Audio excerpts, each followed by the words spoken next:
Well, Peter, very good to see you as always, and thanks for your time. But sad to be starting off with really tragic news, the death this week of Fonterra chair, the former chair, John Wilson. Yeah, I think, very sad for the agricultural community. I mean, John's someone that dedicated his life to agriculture, predominantly the dairy industry, I suppose, but, a great guy, real forward-thinking person, and, certainly may have copped a bit of flack toward the end of his time as chairman of Fonterra, but I think we should acknowledge someone that did a hell of a lot of good, hard work for the whole industry, and was someone that was incredibly passionate about the agricultural industry and the dairy industry and environment, the whole 9 yards. So I think it's very sad indeed, and he's only 54, leaving a young family, wife and young family behind.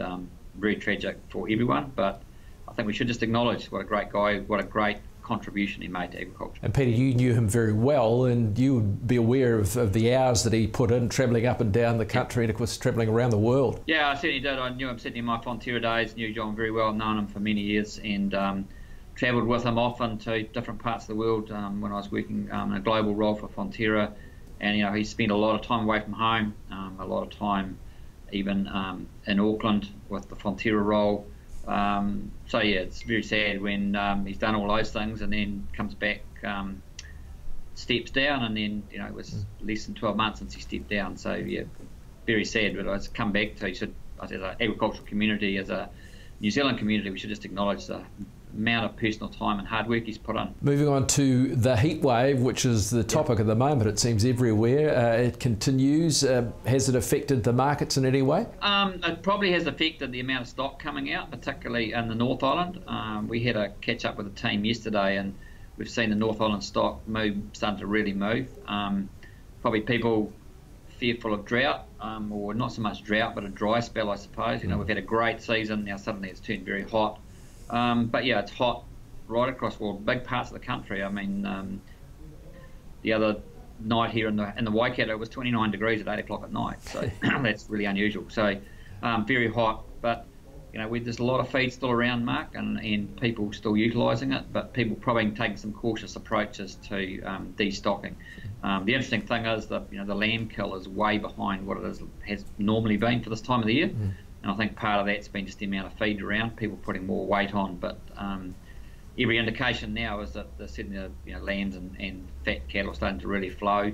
People just protecting the future, making sure that if it does stay hot and we do get a dry spell, reduced feed supplies, that they're managing it. I can top your Waikato temperature. I know in Dunedin overnight at 26 degrees at 2 o'clock in the morning. Can you believe that? Yeah, certainly. And we've still got people out there that say there's no climate change. So, this really is. So people are presumably, with the amount of feed about, farmers are hanging on to their stock a bit long, as you say, to fatten them up. But is it going to affect the chilled Easter trade to the UK? I don't think so. I think generally there's still, most of the meat companies are indicating that they've got that pretty well covered. But I suppose as long as stock comes out now, Easter's late this year, towards the end of April, so quite a different time of the year. So I think they'll be okay, but I suppose from a meat company's point of view, being a bit selfish, a bit of dry heat will help bring stock out, which will help them fill their plants as well. Now, late last year we talked about the new PGG Wrightson online service. How is that going? Is that getting close? Yeah, it's going well. We're still in the testing and pilot phase. We are looking to hold a online auction of sheep or lambs, probably in mid to late February, probably towards the end of February. That'll be a closed auction and another pilot.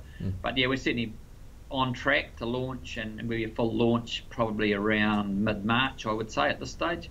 Pretty exciting and very, very good support from a lot of our clients around, this is another channel to market for them. I'm pretty excited about it, to be honest, Mark. I think it's a great initiative, and I think it's going to really change the way stock's marketed in New Zealand going forward. Just remind us of the name and how you go about using it when it's online. Yeah, the online platform's called bidr, BIDR.